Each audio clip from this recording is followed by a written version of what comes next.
साथियों नमस्कार, मैं आपका साथी doctor Anthony Raju, advocate supreme court.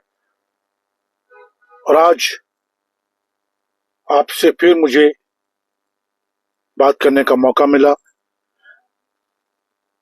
और पॉक्सो को लेकर, जैसे मैंने कहा कि हमारी बहुत सारी रिसर्च चलती रहती है, बहुत सारी माननीय सुप्रीम कोर्ट की, हाई कोर्ट की, सेशन कोर्ट की जजमेंट होती हैं, जिसको हम रिसर्च करते हैं, एनालाइज करते हैं और वर्ड बाय वर्ड हम उस पर गहन रिव्यू करते हैं और रिसर्च करते हैं।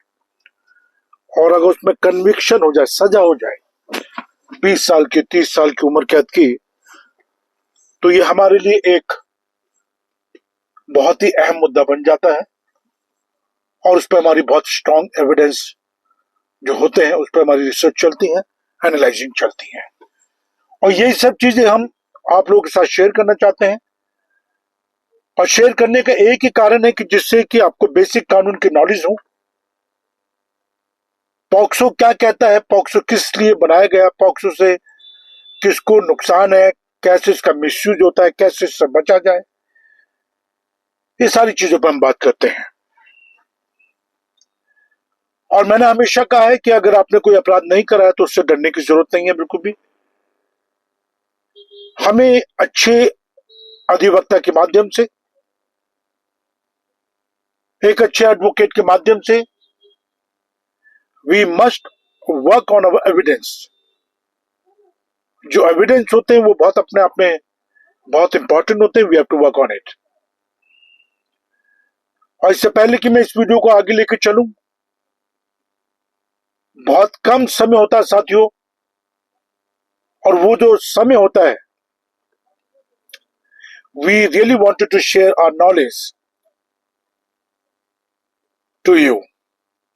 और उसके लिए सिर्फ हम लोग एक ही रिक्वेस्ट करते हैं कि प्लीज आप इस चैनल को सब्सक्राइब करें, लाइक करें, कमेंट्स करें, शेयर करें, बेल बटन दबा के रखें। आपकी कोई समस्या है तो उसको डिस्क्रिप्शन बॉक्स में हमें लिख कर भेजें।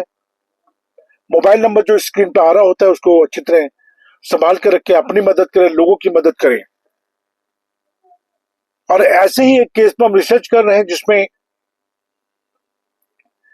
एक यंग लड़की को, 22-23 साल का लड़का है, उसको माननीय कोर्ट ने 20 साल की सजा सुनाई और हाई कोर्ट ने भी उस सजा को बरकरार रखा। अगर हम उस लड़के की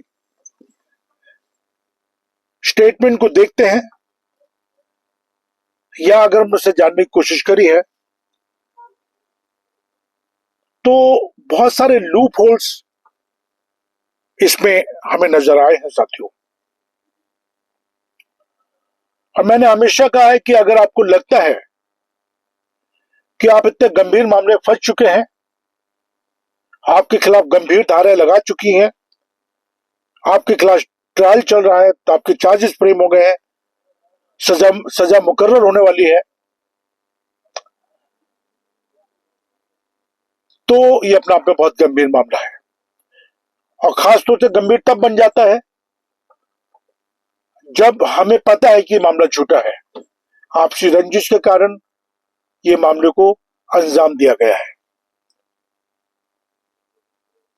and I'm telling you very seriously कि अगर एक झूठे मामले में कन्विक्शंस होते हैं, देखिए इसमें माननीय कोर्ट को दोष नहीं दिया जा सकता।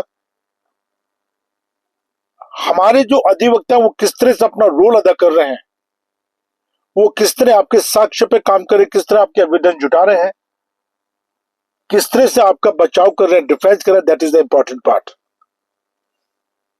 और इस केस में हुआ ये कि एक 8 साल की बच्ची, जिसकी ऑन रिकॉर्ड ये कहा जा रहा है कि उसकी जो प्राइवेट पार्ट है वहां से ब्लीडिंग हो रहा था, और सुबह 10 बजे वो से ब्लीडिंग हो रहा था और शाम के 4 बजे तक। और उसमें एक लड़के का नाम आया और उसको 20 साल की सजा हो गई। मैं स्टेट का नाम नहीं लेना चाहूंगा, मैं ज्यादा इस केस पर डिटेल नहीं बात करना चाहूंगा, बट मैं आपको हिंट पास कर रहा हूं। अब ये केस में सजा हो गई और जो अक्यूज पक्ष है उसने बताया कि भाई जो उसके जो एडवोकेट गण है वो सही से अपनी बात को रिप्रेजेंट नहीं कर पाए ट्रायल कोर्ट में, क्योंकि ट्रायल कोर्ट में मैं आपको बताऊं साथियों, बहुत सारे स्टेजेस होते हैं जहां आप अपनी बात को माननीय कोर्ट के सामने रख सकते हैं, जहां आप अपनी बात को एक एडवोकेट के माध्यम से रख सकते हैं। 313 का स्टेज इसमें बहुत इंपॉर्टेंट होता है, 319 का स्टेज, 311 का, बहुत सारे स्टेजेस हैं। और मैंने हमेशा कहा है कि जो सच्चाई की नाव है वो हिल सकती है, डूल सकती है, बट डूब नहीं सकती। लेकिन इस शख्स को एक सजा हुई और ये जो मामला हमारे पास आया है और हम इस मामले को सुप्रीम कोर्ट लेकर आ रहे हैं। और इसमें सबसे अहम बात यह है, और ये आपके जहन में भी आएगी, कि अगर एक 8 साल की लड़की को सुबह 10 बजे से ब्लीडिंग हो रही हो तो सबसे पहले क्वेश्चन ये उठता है कि उस ब्लीडिंग को देखा किसने। फिर वो जिस बंदे ने ब्लीडिंग को देखा उस पर करा क्या। और बताया जा रहा है कि शाम को 4 बजे वो डॉक्टर क्या लेके गए, तो 10 से लेके 4 बजे तक 6 घंटा क्या वो लड़की सिर्फ ब्लीडिंग में थी। अगर ब्लीडिंग में थी तो उसके कपड़े कहाँ है, अगर ब्लीडिंग में थी तो कितने कपड़े चेंज किए गए, अगर ब्लीडिंग में थी तो इतना देर क्यों लगाया गया उस बच्चे की इलाज के लिए। तो बहुत सारे सवाल हैं जिसपे हमने अपनी लिस्ट ऑफ सवाल तैयार करे हैं और माननीय सुप्रीम कोर्ट के सामने हम जा रहे हैं। जबकि लड़की का मेडिकल नेगेटिव आया है, उसमें कोई भी ऐसी बात नहीं आई है। तो बहुत सारी चीजें जिस पर हम लोग रिसर्च कर रहे हैं और डिस्कस कर रहे हैं, और ईश्वर ने कहा तो हम केस को जीत कर ही आएंगे। और मैं आपसे हमेशा गुजारिश करता हूं कि प्लीज आप लोग डरे ना। अगर आपने कोई अपराध नहीं करा तो डरने की जरूरत नहीं है। एक अच्छे अधिवक्ता के माध्यम से अपनी बात को माननीय कोर्ट के सामने रखें, साक्ष्य पर काम करें, जल्दबाजी ना करें बेल के अंदर। Anticipatory bail, bail, regular bail, interim bail, question, इस चीजों में हमें जल्दबाजी नहीं करनी चाहिए। हमें वेट करना चाहिए, पूरी तैयारी के साथ माननीय कोर्ट के सामने हमें जाना चाहिए।